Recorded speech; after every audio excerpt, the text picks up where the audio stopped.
Hi again folks, how's all doing? Something a wee bit different today. I know I said I wasn't going to do any repair videos for a wee while, but this one came in a bit late and a bit under the radar.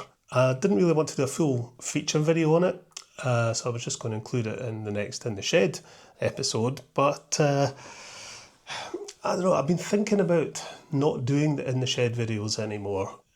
From the YouTube analytics that I can look at for my channel, I can see that the In the Shed videos aren't as popular as my other videos. They don't get as many views, they don't get as many comments. They still do okay, but yeah, the other thing is they're an awful lot of work to put together. A lot more than I ever thought they would be.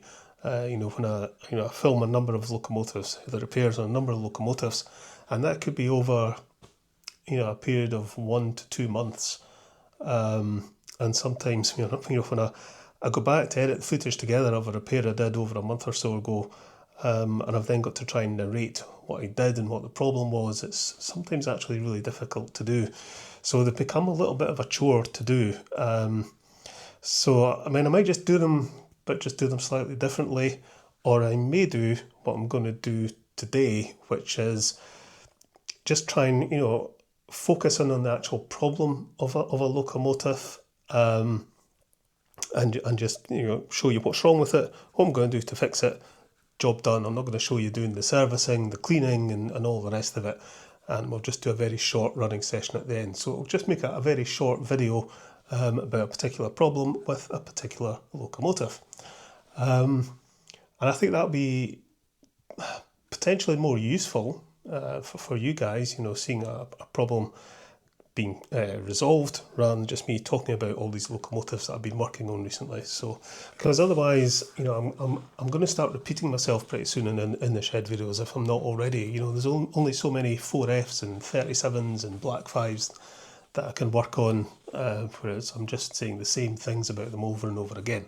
So anyway, this Hornby B1, it was sent to me by David, and he said that he's, over a period of time, he's repainted it, renumbered it, and he was just about finished, but he thinks he's damaged the tender connection. The plug that plugs into the tender seems to be damaged. So this is now a non-runner at the moment, which has been a bit frustrating for him. So he sent it to me and asked if I would have a look at it.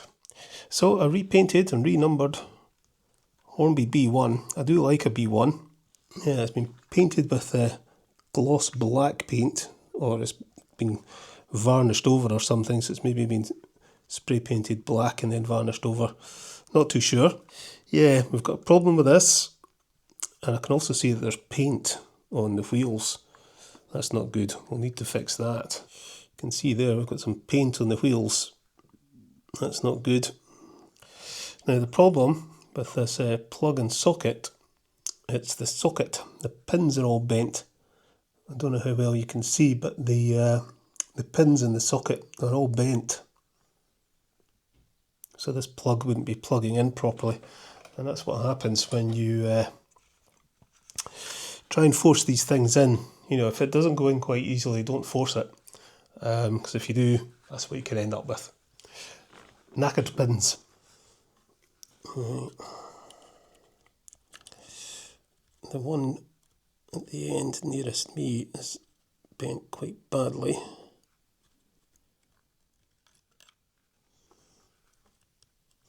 And the socket appears to be a little bit loose in the tender. That can cause a problem. Yeah, I'm going to open this tender up because it's like the socket's been pushed into the tender. If it comes, yep. There you go, you can see that's been pushed right out of position. So undo that screw.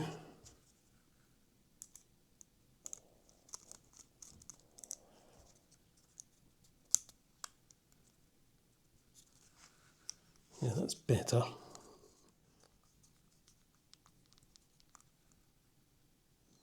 Try and bend all these pins back into position.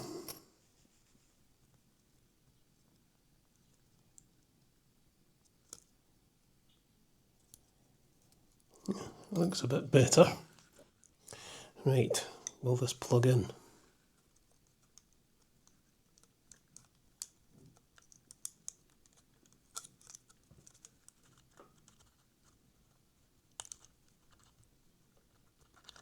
It's plugged in. Does it work? Let's put it on test track and find out. Okay, power on. Wanted to. So that'll be the paint on the wheels, I think. But it's running.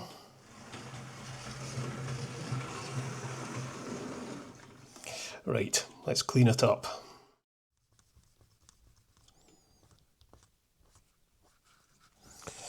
Okay, I think we're just about done. Front bogie wheels are as bad.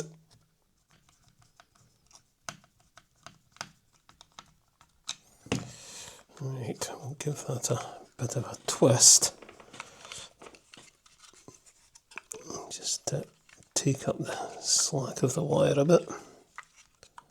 Something that can happen when people do repaints and weathering and all the rest of it is they get paint, into the linkages and stuff, but this doesn't look too bad. Right, we'll see how it goes after cleaning the wheels. That's better.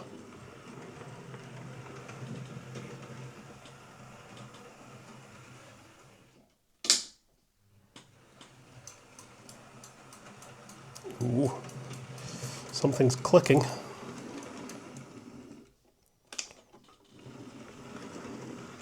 It's not doing it going forwards.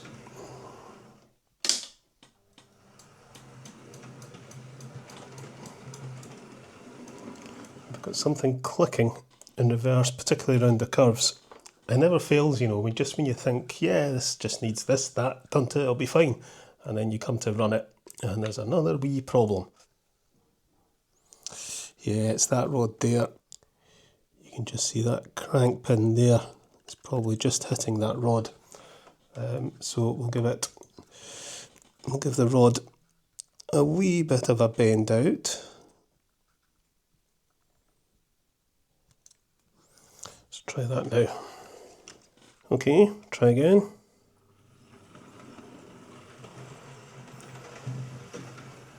Runs fine. Does it click?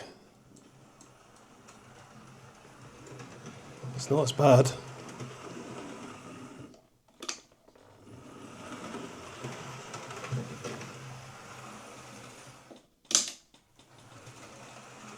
That's fine. I think we're okay. Current draw is about 100 milliamps. That's fine. Right, so there we go. That's this B1 sorted. Just had to bend the pins and the connection socket and the tender, clean up the wheels, make a wee adjustment to the rods, and it's right as rain. So we'll give it a wee run on the layout, and then we'll get it back to David.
Right, okay, that's David's B1 sorted. As I said, I may stop doing the in the shed videos and do smaller, shorter, more focused videos like these. I think I'm going to call them express service videos. Trying to film every single model that I work on and include it in a video has really just become a bit too much. I just don't have the time. And it's an awful lot of work doing the editing and everything. So yeah, I think shorter, more focused videos like these will be better. Certainly better for me, but let me know what you think. But you know, otherwise, I think I'm at risk of becoming very repetitive and just going over the same models over and over and over again. I will still be doing the usual repair request videos. I've got no plans to change the format of those. I'm sure that they'll evolve over time as ideas come to me, or better cameras or whatever. But the basic format of the repair request videos will not change. I don't know when I'll get back to doing the repair requests. I've got an awful lot to do to the garden outside, and I've got an awful lot to do to the layout. So I want to get the layout to a certain stage before I go back to doing repair requests. But I'll keep you up to date. Just before I go, I plan to be at the Perth Model Railway Exhibition on Saturday, which is tomorrow. Well, actually this is Wednesday, but I know this video will be uploaded on Friday. Today, as you're watching it, so Saturday is tomorrow, not in a few days' time. So if you're going to be at the Perth show and you see me creeping about, please do stop me and say hello. It's always nice to have a wee blether with folks. I think it's going to be a smaller show this year, which is a bit of a shame, but I'll be looking out for stuff for the layout primarily. But you know, any old 37s, Lima 37s, or any other bargains, I'll keep my eye open for. Okay folks, the next video will be a layout update. I'm going to bring you up to date with what I've been up to, and I shall catch you later.